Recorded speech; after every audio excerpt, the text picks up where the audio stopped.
Ahmed. I'm a fourth year PhD student at the Faculty of Asian Middle Eastern Studies. My research focuses on Muslim-Jewish relations and specifically on the presentation of Jews in early Islamic texts. And I basically argue that Jews are presented as literary anti-exemplars, i.e. Muslim scholars use them to teach the Islamic audience how to behave. I've presented on this topic for 3 years now here, and so I'm not going to read you exactly this topic. I'm going to do something slightly different. I'm going to talk about how Islam and how religious scholars within Islam view Judaism, view Islam within Judaism. So a slightly different topic, but very much related. Very good. Okay, so what came first?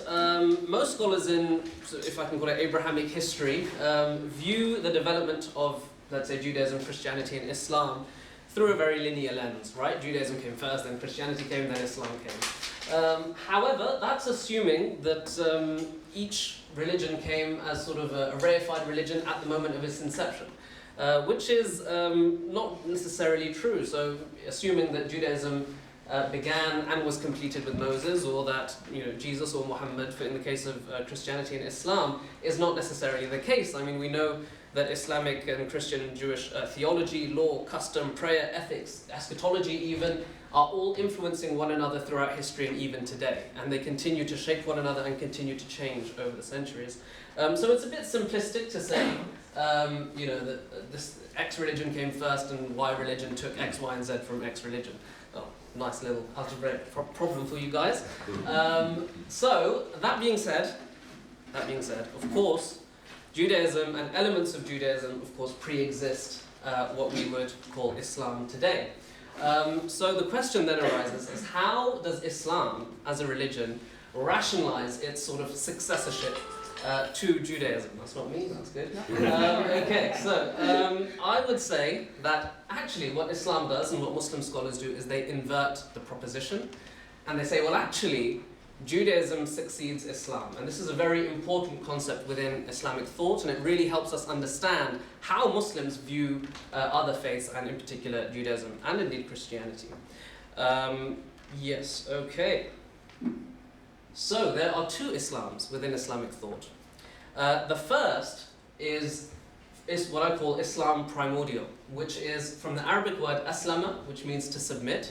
And it basically harks back to this concept within Islam of an original monotheism, that there is a fitra, or a natural state of humankind, which is to worship one God, and that is how humans have always been created.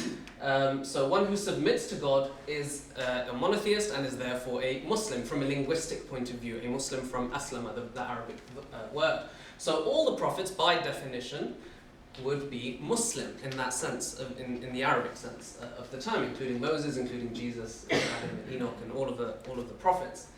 However, there is also what I've called Islam proper, which is sort of a misnomer because it derives from this concept in order to describe the followers of the Prophet Muhammad from the 7th century. So it's meant to refer, and we use it today as Muslims, as those who follow the Prophet Muhammad.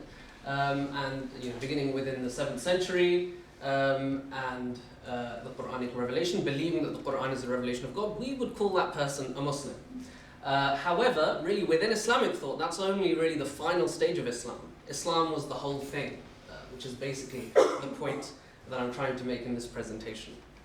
So what? Well, Islam proper, basically within Islamic thought, adopts the universal connotations of Islam primordial, right? Of this original monotheistic state.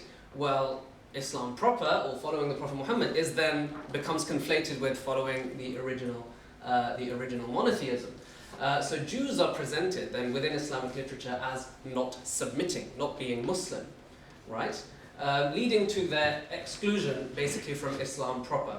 And there are two main ways which I explore, which is basically saying that Jews denied prophecy and that Jews did not submit to revelation. So prophets and revelation are the two main themes that Islamic scholars basically pick up on.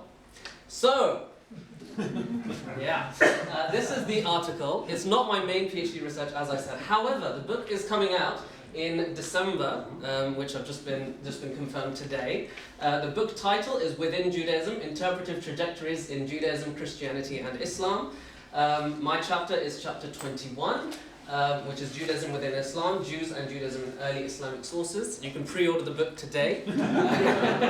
I don't profit from this, but of course feel free to reach out for any questions or collaboration. But if you really want a detailed flavour of the arguments, the case studies of Islamic texts that present Jews in certain ways, please do give it a read. Thank you very much.